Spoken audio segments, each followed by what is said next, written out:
That's the background knowledge. Now I want to get practical with you. I want to invite you to join me in EFT. I want to first just show you the basic flow of EFT I've been using for about 10 years now. It's based on what Sylvia Hartman taught back then with energy EFT. I'm pretty sure she has developed beyond this because she's always been transforming her approaches very rapidly. But this has served me very well. It's simple. I've taught it to many people and they seem to like it as well. So I want to offer it to you, and I want to show it to you just quickly on what are the points that we tap and how do we tap. And then I want to do it alongside with you, and you're invited to just join me. So the basic idea of EFT and tapping is that through tapping specific points on our body, we put our attention there and we're allowing energy to move. That's the very simple kind of mindset that EFT, or at least energy EFT as it was taught back then, has. The flow of this tapping is we start by taking 3 breaths, and they don't have to be big, they don't have to be deep, but just 3 conscious breaths while having the hands on our heart. And then I like keeping one hand on my heart. It calms me, it settles me. The points that we tap are on top of the head, using one finger and really just consciously tapping. It doesn't have to be hard. It's just conscious, calm tapping. The third eye. And even just showing this, I notice something in my body. The point between the nose and the eyebrow right here. It's where specific nerves, facial nerves, exit and enter. So we tap that. Tapping here on the bone just underneath the eye. Yeah, I think you can find that bone. Under the nose. On the chin. On the collarbone. And then we move on to the hand, taking the thumb. Some people do it more here, some people do it on top. I haven't personally found a difference. The index finger, the middle finger, the ring finger, and then the pinky finger. And then karate chop, and ending with 3 breaths with the hands on the heart. I sometimes personally don't put both hands on the heart, but one on my belly, which you can't see right now, and one on the heart. I think it's really about finding out what works for you in the moment. Again, 3 breaths, top of the head, third eye, nerve exit points, bone underneath the eye, under the nose, chin, collarbone, thumb, index, middle, ring, pinky, karate chop. 3 breaths. That's the flow of EFT, and I want to invite you to join me in a round of Somatic EFT. Now for this round of Somatic EFT, I want to invite you to first find a comfortable position to be in for the next couple of minutes. It's best if you're sitting or standing, and just find some position that works for you so that you can really focus on your body, collect in your body for the next few minutes.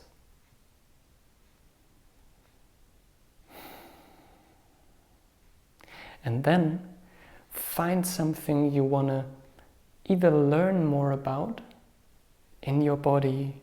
That can be a sensation, a feeling, a certain part you're aware of, or around your body.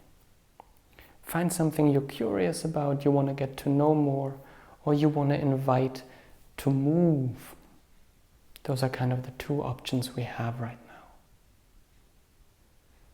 And then, when you've found something you're curious about or you want to invite to move, and you want to concentrate on for the next few minutes, just put your hand on your heart and take 3 conscious breaths. They can be big and kind of freeing breaths, or they can be small and gentle.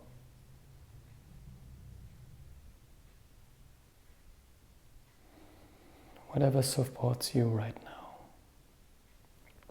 And then you can leave one hand on your heart or on your belly. And with the other hand, start tapping very gently but consciously on the top of your head. And just keep your awareness on that part or sensation or feeling in you that you're curious about or you want to invite to move. And for this round, just kind of follow in my pace. But when you're doing this by yourself, you can tap on one point until you have the impulse to move to the next point. Moving to the third eye. Again, just lightly, preferably with your index finger or with 2 fingers. Tap on your third eye, and with your awareness, just stay with whatever it is you're connecting with right now. Moving to the nerve point between nose and eyebrows.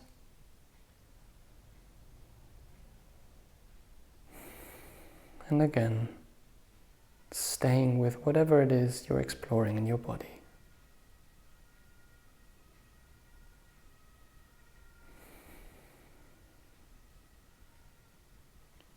Moving to the bone just underneath the eye.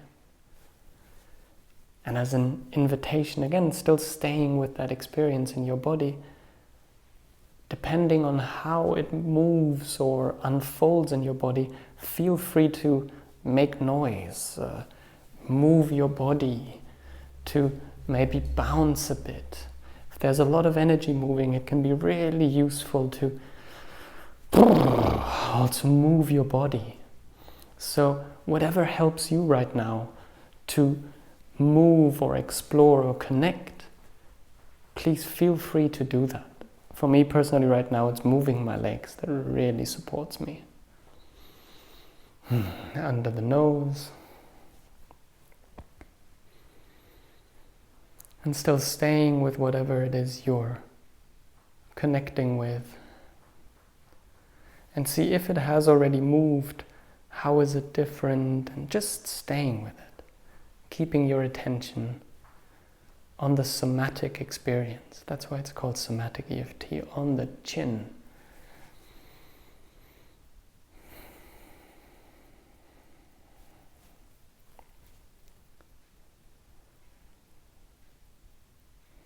Just staying aware of what's happening in your body. How is your bodily, somatic, emotional, energetic experience changing or not through this tapping?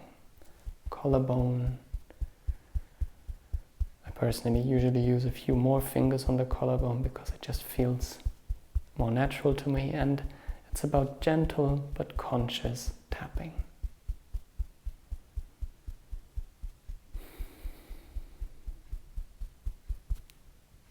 Thumb.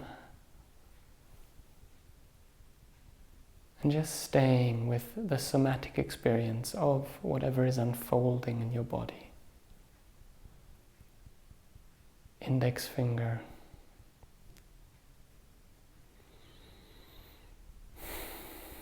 Feel free to breathe, make noises, move.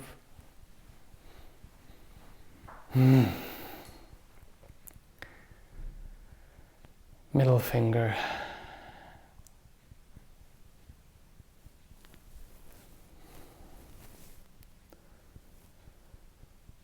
Ring finger. Whatever is happening, can you be open to it, just unfolding as it is unfolding? Pinky finger.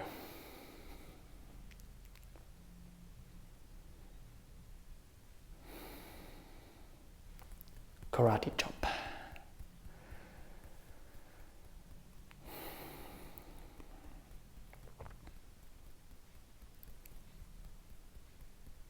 And then when you're done with the karate chop, just put your hands either on your heart, or one hand on your heart and one on your belly.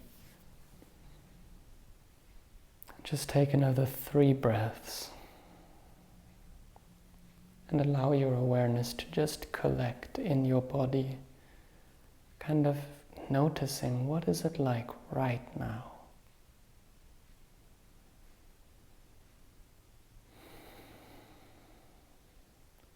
Has the energy moved?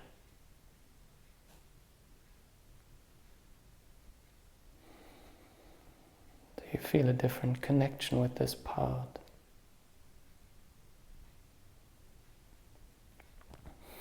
How is it now?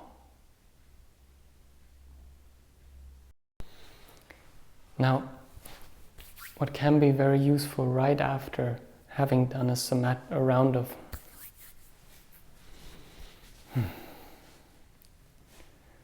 Now, after you've done a round of Somatic EFT,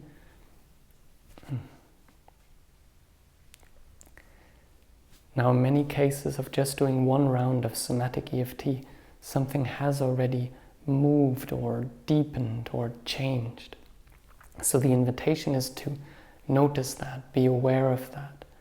If what you're after is discharging too much, maybe you can take a moment to do whatever else supports you to regulate your body. That can be bouncing or making noise, whatever it is that supports you. Maybe you were after more connecting with the part. And through this round of EFT, your relationship with it has deepened in a way. And you can just go back to exploring that relationship now. That can be through journaling, that can be through just meditating, it can be through whatever questioning you're using, whatever your approach to self-therapy, self-coaching is, you can now continue from this new place. And if what you were after is kind of unblending de-identification, maybe you already feel more space to now again explore this part, this pattern from a new place in yourself. This is how I personally use EFT in my IFS sessions, my IFS self sessions, when I'm exploring my own parts. This is what I sometimes do when I'm journaling, when I notice I'm stuck or it's too much. And I just take this break, kind of allow what's there to move or connect with it through this more somatic, energetic realm. And then I oftentimes have a new approach of writing. If I continue journaling, new aspects, new experiences, new insights come up. So that's how I use it when I'm working with myself, and I hope this very small video supports you on your journey. See you soon. You never know what's around the next corner. So.